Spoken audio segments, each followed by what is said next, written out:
Ekonomi syariah di Indonesia sedang melewati tahap yang penting di tengah ketidakpastian ekonomi global dan persaingan ekonomi kawasan yang semakin ketat. Peran dan kontribusi ekonomi syariah terhadap perekonomian nasional masih belum signifikan. Untuk disebut sebagai pilar penting dalam membantu Indonesia menghadapi kondisi ekonomi dunia yang semakin rentan, tak pasti, kompleks, dan ambigu. Namun, kontribusi yang masih minim ini tidak menggambarkan kondisi dan potensi ekonomi syariah yang strategis dalam perekonomian Indonesia sekarang dan di masa depan. Peran ekonomi syariah yang minim disebabkan pengembangan berbagai sektor dalam ekosistem perekonomian syariah yang belum optimal. Cakupan dan pengembangan ekonomi syariah yang masih condong pada sektor keuangan juga merupakan kendala. Perkembangan keuangan syariah yang lebih pesat dipicu oleh beberapa faktor, di antaranya kebutuhan yang mendesak di masyarakat akan sistem keuangan yang bebas dari riba, regulasi yang responsif terkait kebutuhan keuangan syariah, dan modal pengembangan sistem keuangan syariah yang sudah tersedia secara global untuk verifikasi.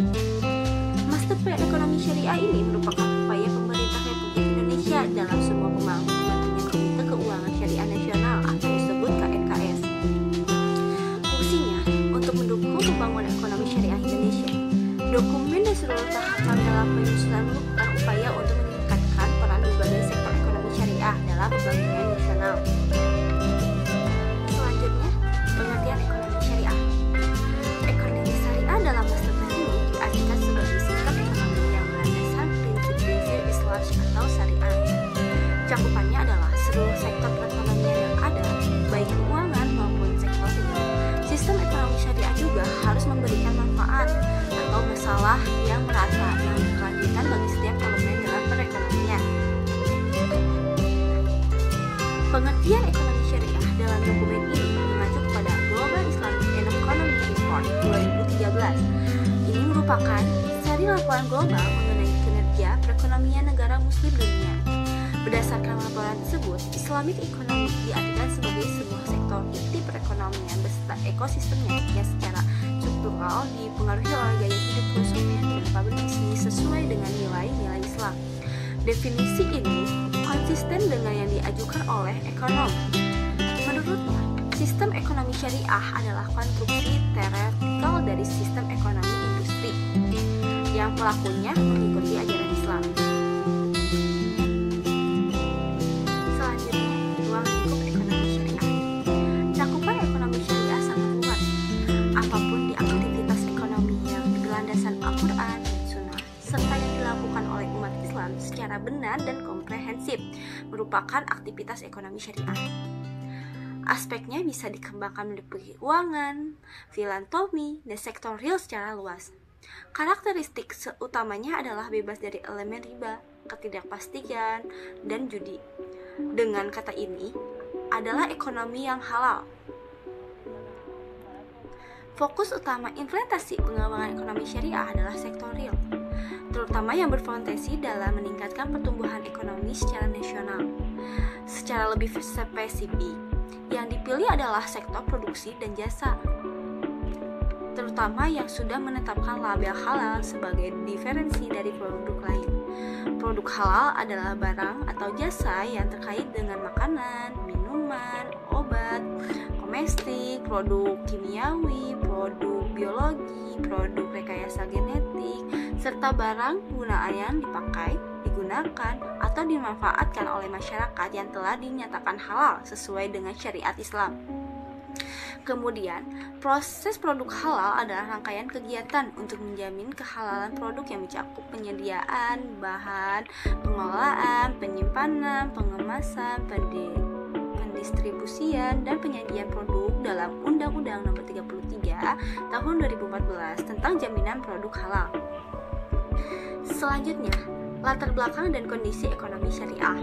Kondisi industri syariah di Indonesia saat ini menunjukkan bahwa sebagian besar konsumsi produk yang sesuai syariah atau halal di Indonesia masih dipasok dari produk-produk impor.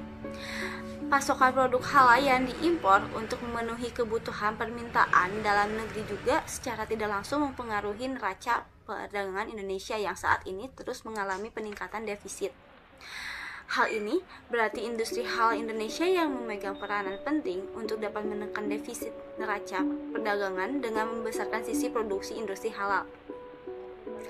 Contohnya dalam kondisi ekonomi syariah global.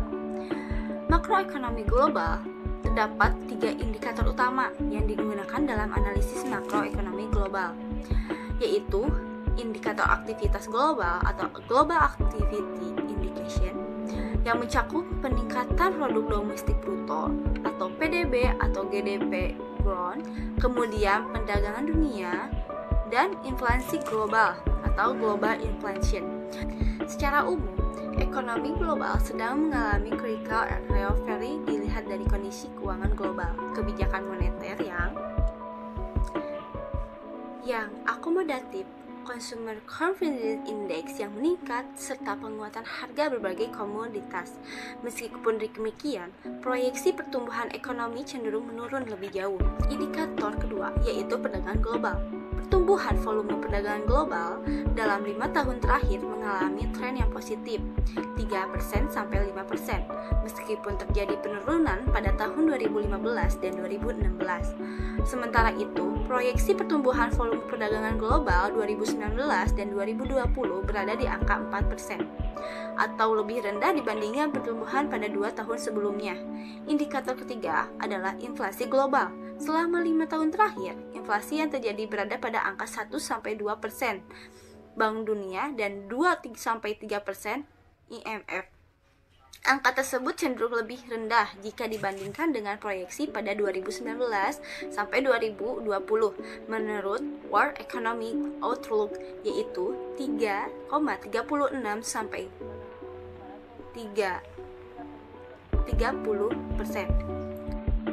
Ekonomi syariah global. Terdapat 6 industri halal yang ada dalam lingkup global, antara lain keuangan, pariwisata dan fashion terkini, ekonomi dan halal, farmasi dan kosmetika, serta keuangan. Dari ke-6 sektor yang ada, makanan halal merupakan pilar terbesar dilihat dari sisi revenue. Kondisi ekonomi syariah nasional. Kondisi perekonomian nasional juga dipetakan dalam analisis aspek lingkungan bisnis secara luas melalui pendekatan politik, ekonomi, sosial, teknologi, lingkungan, serta hukum. Untuk memajukan ekonomi syariah dalam bidang politik, pemerintah merealisasikan penyusunan maksi dan KNKS oleh kepala negara berdasarkan peraturan pemerintah nomor 91 tahun 2016. Selain maksi dan KNKS, pemerintah juga memprioritaskan 4 bidang utama pengembangan ekonomi syariah, yaitu penguatan sektor real ekonomi syariah melalui industri halal, yang kedua peningkatan efisiensi keuangan syariah, yang ketiga penguatan penelitian ekonomi syariah dengan peningkatan kualitas sumber daya umat Islam, yang keempat pembentukan badan penyelenggaraan jaminan produk halal.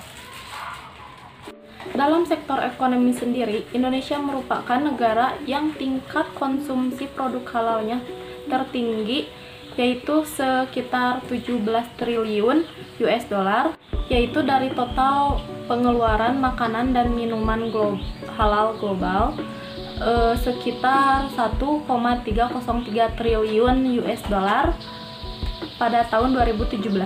Tingkat Indonesia untuk ekonomi syariah meningkat dari 11 menjadi ke-10.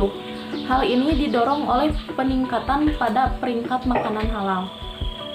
Sedangkan pada sektor sosial budaya, Indonesia memiliki keunggulan pada daerah yang menerapkan hukum syariat Islam, yaitu daerah Aceh. Pemerintahnya memiliki misi untuk memperkuat pelaksanaan syariah Islam secara sempurna yang tertulis dalam rencana pembangunan jangka menengah Aceh. Misalnya terkait lembaga keuangan mikro, berdasarkan keterangan Dinas Koperasi dan UMKM, hampir seluruh lembaga keuangan mikro di Aceh telah meminta penerapan prinsip syariah. Mereka menunggu bantuan dari pemerintah daerah maupun pusat dalam rangka edukasi dan sosialisasi penerapan koperasi yang murni sesuai dengan prinsip syariah. Dalam teknologi sendiri, pertumbuhan ekonomi digital berdasarkan perhitungan BPS, kontribusi ekonomi digital terhadap perekonomian Indonesia terus meningkat. Persentasenya mencapai 3,6% pada tahun 2017 dan meningkat menjadi 4% dalam tahun 2017. Pertumbuhan ini diperkirakan akan terus meningkat menjadi 10% dari total nilai PDB Indonesia pada 2018. Undang-Undang Nomor 33 Tahun 2014 tentang Jaminan Produk Halal berisikan kewajiban semua produk yang beredar di kawasan Republik Indonesia harus memiliki sertifikat halal, kecuali yang ada keterangan tidak halal di kemasannya. Peraturan ini berlaku mulai tanggal 17 Oktober 2019. Sedangkan regulasi terkait perbankan syariah telah diterbitkan sejak 1 dekade silam. Undang-Undang Nomor 21 Tahun 2008 tentang Perbankan Syariah menyebutkan prinsip kegiatan usaha perbankan syariah dengan berdasarkan prinsip syariah, ekonomi, dan kehati-hatian. Bank syariah berfungsi sebagai penghimpunan dan penyalur dana masyarakat, selain juga fungsi sosial dalam bentuk lembaga Baitul Mal dan penghimpun dana sosial dalam bentuk wakaf uang. Ekonomi syariah nasional. Bagi Indonesia, halal adalah potensi ekonomi yang belum secara maksimal dimanfaatkan. Meski begitu, berbagai langkah sudah diambil oleh pemerintah dan semua pemangku kepentingan. Dalam pengembangan ekonomi dan keuangan syariah, khususnya sektor industri halal, Bank Indonesia bersama dengan pemerintah dan institusi terkait berpegang pada prinsip 4C, yaitu komitmen yang kuat dari pihak-pihak terkait, program yang konkret sehingga mudah untuk diimplementasikan. Sebagai bagian strategi pembangun ekosistem rantai makanan halal tersebut, BI telah melaksanakan berbagai program pengembangan ekonomi syariah di sektor pertanian, fashion, makanan, pariwisata, dan energi terbarukan.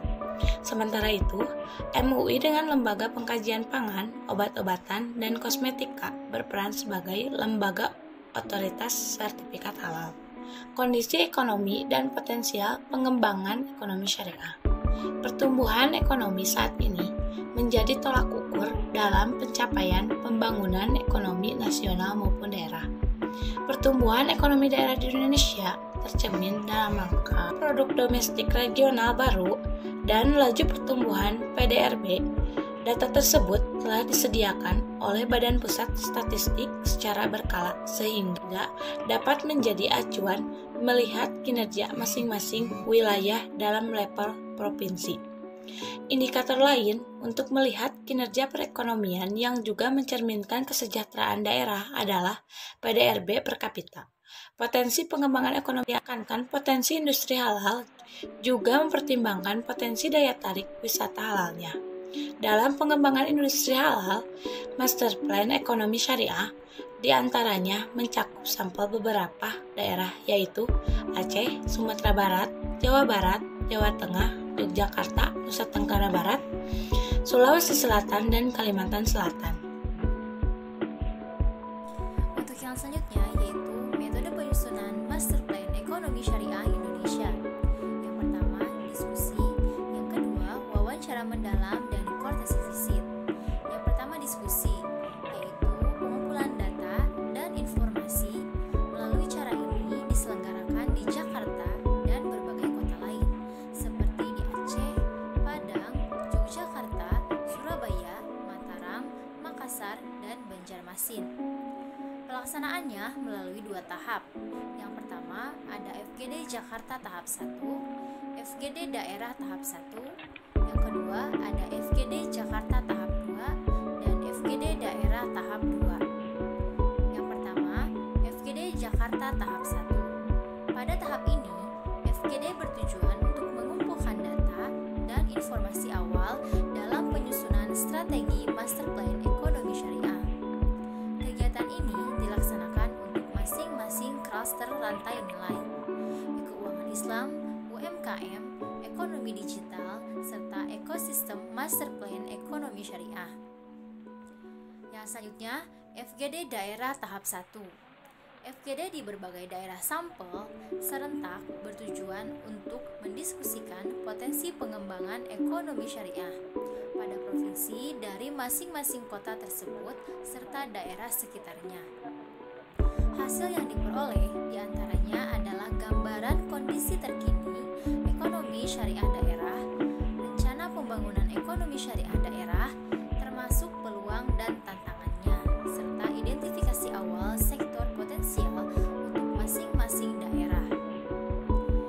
Yang selanjutnya ada FGD Jakarta tahap 2. Kegiatan ini bertujuan untuk mengkonfirmasi draft awal Master Plan Ekonomi Syariah Indonesia. Konsultasi khususnya atas berbagai strategi yang disusun merujuk pada data dan informasi yang diperoleh dari FGD di Jakarta dan berbagai daerah pada tahap 1 serta wawancara mendalam yang telah dilakukan. Tahap ini kembali melibatkan berbagai pemangku kepentingan, khususnya regulator kunci sebagai pelaksana strategi pembangunan ekonomi syariah yang telah disusun. FGD daerah tahap 2. Pelaksanaan FGD ini bertujuan untuk memperoleh tanggapan dan masukan para pemangku kepentingan ekonomi syariah di daerah atas draft awal Master Plan Ekonomi Syariah. Tempat pelaksanaannya adalah kota-kota sampel yang sama pada FGD daerah tahap 1. Peserta yang dilibatkan adalah pemangku kepentingan ekonomi syariah daerah yang semakin mengerucut pada sektor-sektor potensial daerah tersebut. Untuk yang selanjutnya yaitu wawancara mendalam dan courtesy visit. Berbagai isu terkait klaster pengembangan ekonomi syariah khususnya yang muncul dalam FGD diperdalam melalui wawancara mendalam. Narasumber yang dilibatkan khususnya adalah para pakar klaster terkait. Namun demikian, beberapa narasumber juga berasal dari kalangan pelaku usaha dan regulator. Pemilihannya berdasarkan pada isu strategis yang diangkat dan kebutuhan pengumpulan data dalam penyusunan master plan. Selain itu, tim juga menyelenggarakan courtesy visit untuk menyampaikan draft master plan ekonomi syariah kepada berbagai institusi kunci seperti Bank Indonesia, OJK, Kementerian Keuangan, dan Dewan Syariah Nasional, Majelis Ulama Indonesia. Pada kunjungan tersebut juga diperoleh masukan dan tanggapan untuk menyempurnakan master plan. Rapat dan forum diskusi. Berbagai rapat juga diselenggarakan untuk membahas materi dan isi master plan. Forum diskusi tersebut diselenggarakan selama periode penyusunan sejak tahap awal hingga finalisasi. Kegiatan tersebut diselenggarakan pada level teknis dan forum yang lebih tinggi dengan melibatkan para pengambil keputusan di lembaga pemerintahan maupun pemangku kepentingan lainnya. Yang selanjutnya, konsultasi publik. Konsultasi publik atas laporan master plan dilakukan dalam bentuk seminar di beberapa kampus. Kegiatan ini bertujuan untuk memperoleh masukan dan tanggapan yang lebih luas, baik dari sivitas akademika maupun masyarakat umum. Dari materi tersebut yang telah disampaikan, kita bisa menarik kesimpulan bahwa ekonomi syariah diartikan sebagai sistem yang berlandaskan prinsip-prinsip Islam atau syariah. Fokus utama implementasi pengembangan ekonomi syariah adalah sektorial, terutama yang berpotensi dalam meningkatkan pertumbuhan ekonomi secara nasional. Secara lebih spesifik, yang dipilih adalah sektor produksi dan jasa, terutama yang sudah menerapkan label halal sebagai diferensiasi dari produk lain. Kelebihan yang dapat diambil dari sistem ekonomi syariah yaitu sistem ini dapat menumbuhkan rasa kekeluargaan, kebersamaan, menghapus kemiskinan, mendapatkan keadilan, tidak menguntungkan seseorang, transparan, dan dapat memberikan manfaat dan kesejahteraan bagi masyarakat. masyarakat, baik muslim maupun non-muslim. Hanya saja, kekurangan dari ekonomi syariah yang ada di Indonesia adalah belum adanya payung hukum untuk perlindungannya. Konsep ekonomi syariah selalu mengedepankan kejujuran, transparansi, dan keadilan yang membuat sistem ini tumbuh pesat. Perekonomian dengan menggunakan sistem ekonomi syariah ini masih dipandang sebelah mata di Indonesia. Sesungguhnya, sistem ini bisa menjadi